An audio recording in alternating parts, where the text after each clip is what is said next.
Tita, you are It's your also retirement. So, you deserve it. Oh my God. Sabi mo ako na susunod magre-retire, di ba? Oh my God! Bawi-bawi Uuwi siya. ako rito, di ba? Uuwi ako rito. But you know, Sana all magre-retire na. Oo nga. Oo nga. Ayaw ko muna ibig sabihin matatanda na tayo. grabe nagpapasalamat ako ha, na mararamdaman ko ngayon na Lahat po yan, tita. Kami, wala akong isang idea doon. Lahat po yan, idea namin lahat to. Wala akong isang idea. Hindi lang sa amin yan. Sa kanila, idea namin lahat to. Sila Paul, sila Fred, sila Des. Lahat kami, kaya lahat pala, kami sama-sama yan. akin yun eh, tinan mo, mas naiyak pa ka sa akin. Like, Oo nga, tita eh. like mga anak, ano mo, So, praise since the day Lord. one, na Thank you, binigay nyo sa amen. amin yung support na nyo, maaaring hindi tayo nagsasama-sama sa araw-araw na hindi namin nakikita yung paminsan-minsan na nega ng bawat isang tao. Pero syempre, mas mahalaga ron ay yung mabuting pinagsamahan. Yes, hindi naman kailangan Kasi yun ang ako eh. negative moments so may kalis yan kahit anong mangyari. Ang galing naman ng Ang mangyayari ko dyan ay kung tunay ang pagmamahal. Yes, the reality from here. Kung nangyari, yung kasabihan kita na pag nanggaling sa puso, Yes. lahat yan may Ito yan. guys. Yeah. Sa pusong pinairal, Yes. pupusuan kita. Like and share, tita. Like and share, subscribe. Comment below. Thumbs up! Dito, pag kaya Comment down below. Yan ang Yan sinasabi. dito. Heartfelt yan. Yan ang sinasabi ko. Thumbs up. Magulat ka na lang. Thumbs up. Thumbs up! Okay. Thumbs up. Anak, yan ang sinasabi ko. I need 1,000 viewers. Ano? Maiiyak Wala pa lang isang wife. Hindi nga, kasi nga, ang ano ko kasi kay Paul Kumari, tayo magkumari ko, minsan may nasasabi ako sa iyo. Sabi ko kasi, tuwing nga magkikita tayo noon, parang wala kang time na pag-usap sa akin, this is true. Sabi ko, mas mahaba ang connection namin tong dalawa na to, kaysa sa iyo. Kasi every time nung araw, pag nakausap kita, ang iksi lang eh. Tapos busy ka na sa phone. Sabi ko, ano ba itong kumari ko, balae ko? Pero binawi mo nung, ano yun, New Year? New Year tayo, New Year ba yun? Yeah. Bumawi. Bawi. Bumawi! No, Nanay, she was really happy. I was so happy! Daw kayo. Yes, sabi ko, oh my God, finally nakabalik na Nakabandi siya. kami ni Kumari ko. Yes. So happy. Ang dami natin. Three. Hindi kasi sa magbalait, parang magkapatid lang. Napakasarap kasi yung Conversation. So ngayon, masasabi ko naman dito sa manuwang ko na ito, ang dami naman pinagdaanan talaga. Iyan naman talaga, hindi naman mo naman talaga may yun, anak, no? Na ganyan talaga na sometimes like things is happen that you never even expected that it's gonna happen. But then ako ay ina, even though now may nangyayari sa amin, I always love him. And he knows that. Paul, you know that. And I always love, but, ito ang gusto kong malaman nyo. Kung ako man magagalit, may ikagagalit ako. Pabayaan niyo ako magsalita. Dahil pag nasabi ko yon, I'm happy na ilabas ko na marinig nyo. But it's not ibig sabihin na kagaya ng ibang parents na ikip nila dito at ganun na lang nangyayari yan na wala na silang connection. Hindi. Ako, ganyan. Ako, pag nagalit ko, ang ibig sabihin, pag sinabi ko sa mga manugang ko o sa anak ko, ang ibig sabihin noon, mahal ko sila. Kasi gusto ko malaman nila na nagkamali sila. Yes. Yun ang gusto ko. Because you care. Yeah, because I care. Because I love them. Care. Because I love it. Because Pusuan na yan. Pusuan. Okay, yun. so, pagka kung hindi ko sila mahal, pabayaan ko sila. Oh, sasabi ka. Oh shit. Who cares? Who cares? Oh, hindi ka nag-go the way. I can go my way. Comments below. You know? Comments below. Yeah. Ganun yun. Pero kaya nga lang, pero pag uusap ito parang pamilya, talagang ganun ako anak. Pag may sinasabi ako sa mga anak ko, sabi ko, huwag kayong magagalit pag may sinasabi ako dahil hindi ako nagagalit, hindi ako nagsalita nang wala akong dapat. Magre-retire. So, parang naramdaman ko yung mixed feelings, mixed emotions na it's good, but at the same time, but at the same time, parang nakakalungkot, nakakalungkot, but at the same time, I think they deserve it.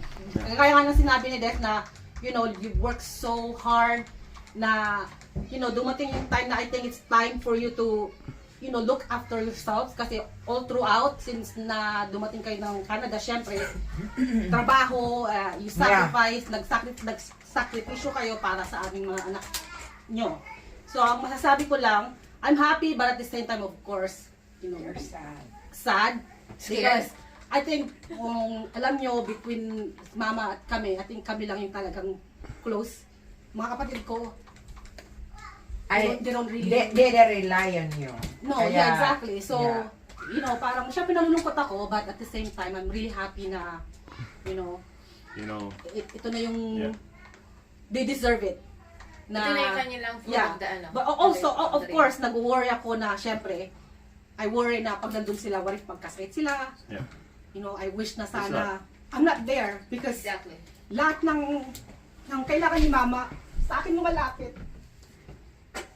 It's like, And you always been very responsible. and Eldest. there are times Kaya, I always... na-overwhelm ako. Pero I also wanna say, nagpapasalamat din ako kay Paul dahil iba Nandyan yung mga din siya. ibang mag-asawa na ayaw nila wag may in-laws sila. Ito, na hindi. Kahit maliit yung bahay, yung Kahit tinitirahan ganyan namin. lang yan, talagang Hindi siya gagawin niya yan. reklamo. So, I want you to know na nagpapasalamat ako sa kanya because, Thank you, Paul. kasi syempre, mga kapatid ko, iisipin nyo, Nandyan siya. nandyan sila, may mga aling ko, may bahay siya. Sa totoo lang, hindi ko lang sinasabi kay mama, bakit hindi, like, Yeah. We understand, we understand. you know what I mean? Yeah. So, No, sinabi ko kung sa sinabi kanya. niya sa akin, ma, you can stay with us, it's fine. Kahit na natutulog Nalala mo siya sa tumawag ko couch, sa'yo? it's not easy for me. Dahil I wish, Nalala mo I sabi even ko sa'yo, of- pwede ba akong tumira dyan? so it's okay ma, don't bring that up. It's not something na So para sa akin, syempre, nalulungkot din ako na aalis sila, but at the same time, I'm happy because they deserve to, parang deserve nila to eh. Na, Yan ang you know, tinatawag na new chapter of your life. yeah.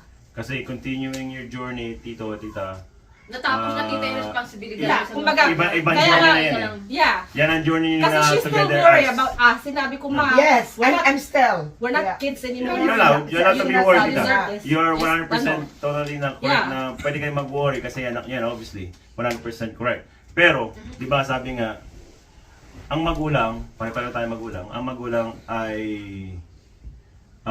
guide sa mga anak na hanggang sa lumaki, kailangan yung pabayaan din na mamuhay sila na mag-isa. So, yung Yeah. calling nyo na, yung journey nyo na pagpapatuloy ng inyong mga buhay as mag-asawa sa Pilipinas, I think nasa wastong edad na rin sila, ever since. Yeah, that's exactly also yung marimili na I'm praying like every day na sana ang Lord God ay bibigyan tayo na kami ng mahaba ng buhay kasi sabi ko noon sa nang I was working when I was murang edad ay 13 pala ko I ran away from my family. And then nagtrabaho ako, and then nag-aral ako nang hindi naman mataas ang pinag-aralan ko. Talagang ginagabayan ako talaga ng Panginoon talaga na maabot ko lahat talaga na pwede ko ipaglaban. Kahit ano man pinag-aralan mo, ipaglalaban kaya kitang harapin. Like, pero thank you Lord sa tulong ng Panginoon. Kaya minsan nasabi nga rin ng anak ko na yun na hindi nakukuha sa pinag-aralan nyo, nakukuha yun talaga sa lakas ng loob at saka I think I think ganun. Kasi nga yun sa papaniwala nila sabi, how did I do this? How did it happen this? Lord, kung without you, where I am, where is my family now? Kaya, amen. Grabe ang paniwala ko sa kanya. Talagang umiiyak ako talaga sa kanya. Sa ganun lang inabot ko. So, nagpapasalamat ako talaga. Thank you, Lord! Thank you, Lord. So, ngayon, nahumingi din ako sa kanya, Lord. Sabi ko na, Lord, I think I deserve this to to spend my life in my retirement. Sabi, let me finish my retirement home and enjoy. I just wanna enjoy. That's what you need to yes, do. I wanna enjoy that. And Lord, na hiningi ko rin sa iyo na gusto ko rin nang inuha ko yung mga anak ko at mga apo ko na ilayo ko sila sa kung anong mga pahamakan. Gusto ko din ka ako na makita na they're successful kung ano ang gusto kong marating nila. Every day, Mari, pinapanahin ko, Mari. Kaya minsan, Mari, hindi ako nakatulog. Kaya siguro bumaba din. Na everyday Mariko talagang everyday.